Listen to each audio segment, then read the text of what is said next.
Vendor हूँ, मेरा electronics का रेंटल बिजनेस है, मेरे पास इतनी इन्वेंट्री है लेकिन कस्टमर्स नहीं है। अब मैं कस्टमर्स ढूंढने कहाँ जाऊँ? मेरे बेटे ने एक बहुत महंगा ड्रम सेट खरीदा, अब उसको पियानो बजाना सीखना है। इतने महंगे ड्रम सेट का अब मैं क्या करूँ? Don't worry guys, when you have rented for me. Renting का first ever marketplace ultimate destination. नमस्ते शार्क्स, मेरा नाम मोनाली है। मेरा नाम गुंजन। और मैं हूँ नितिन। और हम तीनों गुड़गांव से आए हैं। हम रेंटेड फॉर मी के फाउंडर्स हैं। रेंटेड फॉर मी एक ऐसा ट्रस्टेड प्लेटफॉर्म है जहां पे आप हमारे वाइड रेंज ऑफ प्रोडक्ट्स में से कुछ भी प्रोडक्ट रेंट पे ले भी सकते हैं और अपना प्रोडक्ट रेंट पे दे भी सकते हैं। हमारे पास 20 से भी ज्यादा कैटेगरीज हैं, जैसे furniture, home appliances, electronics, musical instruments, medical equipments, automobiles और बहुत कुछ। हम लोकल रेंटर वेंडर्स के प्रोडक्ट्स अपने प्लेटफॉर्म पर लिस्ट करते हैं। इस मार्केट को स्ट्रक्चर करके एक चेहरा देते हैं जहां लोग हमें ट्रस्ट कर सके और अपनी कन्वीनियंस पे प्रोडक्ट रेंट कर सके। इसके साथ आप हमारी मोबाइल एप्लीकेशन पे अपने पर्सनल प्रोडक्ट्स लिस्ट करके रेंट पे डाल सकते हैं, जो बन सकती है आपकी एक्स्ट्रा इनकम।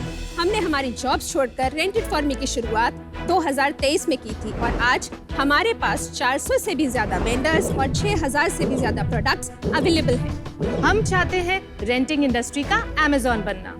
हमारी आस्क है 1.5 crores for 5% equity. So sharks, why buy when you can rent? Welcome to Shark Tank, guys.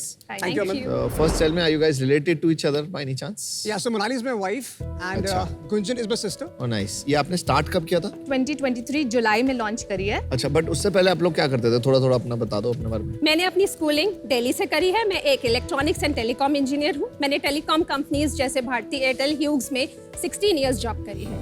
16 years. Wow. मैंने अपनी स्कूलिंग जयपुर से कंप्लीट करी है। उसके बाद मैंने बायोटेक्नोलॉजी में बीएससी करी है। मैंने एमईटी नोएडा से एमबीए किया है। मैं गोल्ड मेडलिस्ट हूँ, अपने बैच टॉपर हूँ। वहाँ से मेरा अर्नस्ट एंड यंग में कैंपस प्लेसमेंट हुआ था। मैंने almost 14 years Ernst and young में काम किया है और जब मैंने जॉब छोड़ी मैं वाइस प्रेसिडेंट थी स्ट्रैटेजी एंड ट्रांजैक्शंस टीम में। मैंने स्कूलिंग करी है डॉन बॉस्को स्कूल दिल्ली से। उसके बाद मैंने इंजीनियरिंग करी है इलेक्ट्रॉनिक्स एंड कम्युनिकेशंस में। उसके बाद IIFT Indian institute of foreign trade Delhi से मैंने MBA किया है और IIM कोझिकोड से मैंने स्ट्रैटेजी में स्पेशलाइजेशन करी है। उसके बाद मैंने 16 इयर्स जॉब करी है। मैंने कंपनीज में काम करा जैसे भारती, नोकिया, एरिक्सन। मैं 8 साल सिस्को में मैंने सेल्स हेड करा है। भाई आप लोग तीन में इतनी क्वालिफिकेशंस हैं, मैं घबरा गया थोड़ा यार। I feel so underqualified. Thank you sharks, means a lot to us. क्या बात? हाँ। तो इसमें आपकी सबसे बड़ी कैटेगरी रियल एस्टेट है? No, no. ओके। अभी हमारा सबसे हॉट सेलिंग कैटेगरी है इलेक्ट्रॉनिक्स एंड होम अप्लायंसेस। क्या परसेंट है सेल्स का electronics and home appliances? Almost 80%। Oh, so majority. कैसे? Like fridge, washing machine? Yes. ये कुछ समझ में नहीं आया, लेकिन ये काम तो ऑलरेडी हो चुका है। लोग वहाँ पर बिजनेसेस अच्छी बना चुके हैं। I think Furlenco is one. There is one more player that is doing well. बाकी सब ने दुकानें बंद कर ली है।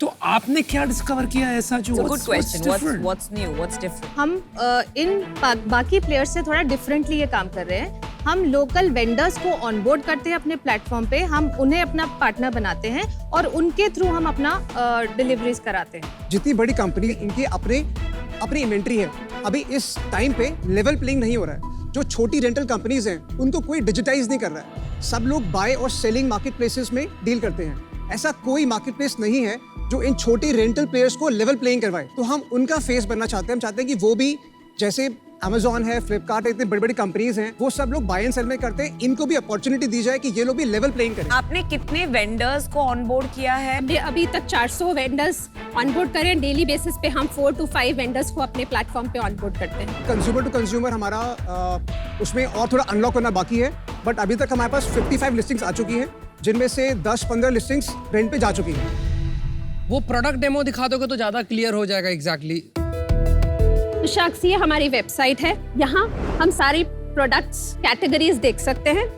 रेंटल ड्यूरेशन चूज करेंगे। मिनिमम कितना है rental duration? 3 months for businesses. जो कंज्यूमर की लिस्टिंग है वो 1 डे के लिए भी हो सकती है। अच्छा, 1 डे? हाँ जी। एंड लाइक एक खोलिए एसी का 3 months का कितना रेंट होगा? ये एड टेक ऑन रेंट पे हम क्लिक करेंगे। अब यहाँ से हम स्टार्ट डेट सिलेक्ट करके इसका रेंटल ड्यूरेशन चूज कर सकते हैं। हाँ, तो 3 months पे जाइए। स्टार्ट डेट सिलेक्ट करेंगे हम यहाँ से। अब यहाँ पे हम ड्यूरेशन सिलेक्ट करके इसको ऐड टू कार्ट कर लेंगे। कार्ट से हम इसको पे करके ट्रांजैक्शन क्लियर कर देंगे और पेमेंट होते ही एक आपके मोबाइल पे और ईमेल पे आपको ऑर्डर कंफर्मेशन डिटेल्स और डिलीवरी डिटेल्स शेयर कर टोटल आपने एडवांस में ले लिया 3 महीने का रेंट या 12 महीने का रेंट भी एडवांस में लेते हैं। राइट तो 13,000 रुपया वो एसी के लिए राइट फॉर 3 months रेंट। और ये 2 टन का एसी नया कितने का? मोर देन 45 45 तो मतलब ये नया एसी हो गया। नया एसी रिफर्बिश्ड एसी अगर मुझे लेना हो तो 20-25 हजार में मिलेगा और 13,000 में दे रहा हूँ रेंट के लिए for 3 months। Why will I not buy a new one? तो होता क्या है कि जो ये जिसके लिए रेलिवेंट है वो बहुत सारी मूविंग पॉपुलेशन है। आज की डेट में बहुत सारे लोग ऐसे हैं जो बॉम्बे में जॉब करते हैं, कल उनका दिल्ली ट्रांसफर हो गया तो वो 3 महीने के लिए दिल्ली जाएंगे, तो वो शॉर्ट टर्म यूज है, तो वो लोग कितना सामान खरीदेंगे। सेकंड चीज जो मेंटेनेंस होती है वो मेंटेनेंस आपको नहीं देनी पड़ती, वो वेंडर मेंटेन करता है। ये फिर भी लोग करना नहीं चाहते, उनको लगता है कि मैं खरीद के निकाल दूं अगर सेकंड हैंड में तो वो चीपर पड़ेगा, क्योंकि ये 3 months के लिए बहुत ज्यादा पर मंथ कॉस्ट पड़ जाती है, वायबल नहीं रहता है। तो अभी आपका बिजनेस कितना बड़ा हो गया स्केल? हमने जुलाई 23 में शुरू किया था और हमने आज तक 1.42 करोड़ कर लिए। लास्ट मंथ कितना किया? 23.24 लाख। उसमें आपका मार्जिन? उसमें हमारा मार्जिन है 12% का। और बाकी हमने Q2 में जब शुरू किया था, Q2 में हमने 36 लाख किया था, Q3 में हमने 42 लाख किया था और Q4 में हम ऑलरेडी अभी तक 63 लाख कर चुके हैं और हम 80 लाख पे क्लोज करेंगे लेकिन Q4 का उसका एग्जिट। सिर्फ 12% आपको मिलता है हाँ जी, एज रेवेन्यू। ये हमारा नहीं, ये 36% जो है वो हमारा रेवेन्यू है और 12% हमारा नेट मार्जिन है। डिफरेंस क्या है? मार्केटिंग। सो 23% जो है वो हमारा डिजिटल परफॉर्मेंस मार्केटिंग और जो हमारी टीम है उसका खर्चा है। 12% घर में बचता है हाँ जी, तो 3 लाख रुपए आप कमा रहे हो ना हर महीने? हाँ जी, हाँ जी। जितना एजुकेशन आप कह रहे थे उनकी सैलरीज तो थोड़ी और ज्यादा हो। कितना बड़ा मार्केट है वो ऑब्जेक्टिव नंबर है। रेंटल का इंडिया में मार्केट कितना है? Outside of real estate and cars. Apart from properties, ये जो मार्केट है ये 18,000 करोड़ का है इंडिया में, ग्लोबली इंडिया में। और इसके बाद 9,000 करोड़ का बिजनेस है सर्कुलर इकोनॉमी। ये वो है जहाँ पे बहुत सारे लोगों के घर में अनयूज सामान है और वो ऐसे हैं जो बेचना नहीं चाहते। तो ये 9,000 करोड़ मोनेटाइज हो रहा है। ये सर्कुलर इकोनॉमी का मार्केट पोटेंशियल है। Potential है, मार्केट पोटेंशियल नहीं। आज की रेट पे कितना बड़ा मार्केट है जो रेंट का मार्केट है, इस तरह का एसी का, सोफा का, जिन भी चीजों का आप करें, इसका मार्केट साइज कितना है, ये क्वेश्चन सो है। डेटा नॉन बहुत ऑटो नॉन रियल एस्टेट। हाँ, सो बहुत सारा डेटा गूगल पे अवेलेबल अभी नहीं है क्योंकि ये बहुत ही अनस्ट्रक्चर्ड मार्केट है। डजंट मैटर यार, गूगल पे अवेलेबल नहीं है तो क्या होगा? गूगल के पहले भी धंधे बनते थे। देखिए, There are अब many देखिए- ways to triangulate data यार। एस्टिमेशन करना आना चाहिए, ट्रायंगुलेशन करना आना चाहिए, प्रॉक्सी निकालना आना चाहिए, बहुत तरीके हैं उसके। या सिंपलेस्ट वो है कि आप आइडेंटिफाई करिए एक सिटी में कितने वेंडर्स हैं, 10 वेंडर से पूछिए वो कितना बिजनेस करते हैं, मल्टीप्लाई बाय सिटीज, वैसे करके अगर आप लॉजिकल बताएं तो सेंस बनती है। चलिए भाई, I don't think your numbers are right. मुझे सिर्फ एक सवाल है, ये क्या लिखा क्या है यहाँ पर? rented for me, R for me, that नो नो, means what is your website? rentedforme.com। तो लोगों में ये R for me क्यों लिखा हुआ है? Shouldn't the name be rented for me? वो छोटे में लिखा है और आपने एक फैंसी लोगो बना दिया जो I can't read. Apple store पे, गूगल स्टोर पे जो हमारी मोबाइल एप्लीकेशन का नाम है वो रेंटेड फॉर मी है। नहीं तो आपका लोगो R for me क्यों है? ये रेंटेड फॉर मी है। Dude, very poor thinking in terms of logo. Anyway, देखिए सर, ये जो काम आप कर रहे हैं ना, लोग करके थक चुके हैं और इसके डायनामिक्स ऑलरेडी प्रूवन हो चुके हैं।